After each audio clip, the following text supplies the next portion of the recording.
10ஆம் வகுப்பு பொதுத் தேர்வு முடிவுகள் வெளியான நிலையில் 98.31% தேர்ச்சி பெற்று சிவகங்கை மாவட்டம் மாநிலத்தில் முதலிடம் பிடித்துள்ளது. இதுகுறித்து மாவட்ட முதன்மை கல்வி அலுவலர் பாலமுத்து அளித்த பேட்டியை தற்போது பார்க்கலாம்.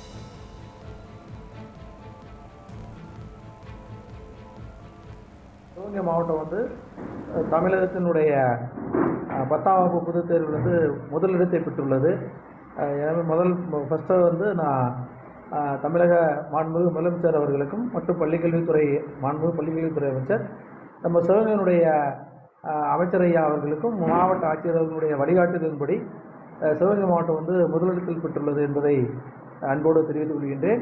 இந்த முதலிடம் வந்ததுக்கு முக்கிய காரணம் மாவட்ட ஆட்சியர்களுடைய வழிகாட்டுதலும் மற்றும் மாவட்ட கல்வி அலுவலர், பள்ளி தலைமை ஆசிரியர்களுடைய கடுமையான முயற்சி, அதிகப்படியான தேர்வுகள் மாணவ மாணவிகளுக்கு வைக்கப்பட்டதனால் இந்த முதலிடம் பெறப்பட்டுள்ளது. மேலும் அந்த ஆசிரியர் பெருமக்களுக்கும் தலைமை ஆசிரியர்களுக்கும் இணையவழி கூட்டத்தில் ஒவ்வொருத்தராக நாங்கள் நேரில் சந்தித்து அந்த ஆசிரியர் பெருமக்கள் தங்களுடைய பாடங்களில் கடுமையான மதிப்பெண்களை பெற வேண்டும், ஆவரேஜ் மதிப்பெண்கள் தேர்ச்சி பெற வேண்டும் என்று அவர்களை நாங்கள் அன்புடன் கேட்டுக்கொண்டதன் அடிப்படையில் தற்பொழுது முதலிடம் பெற்றுள்ளது என்பதை பெருமையோடு தெரிவித்துக் கொள்கின்றேன்.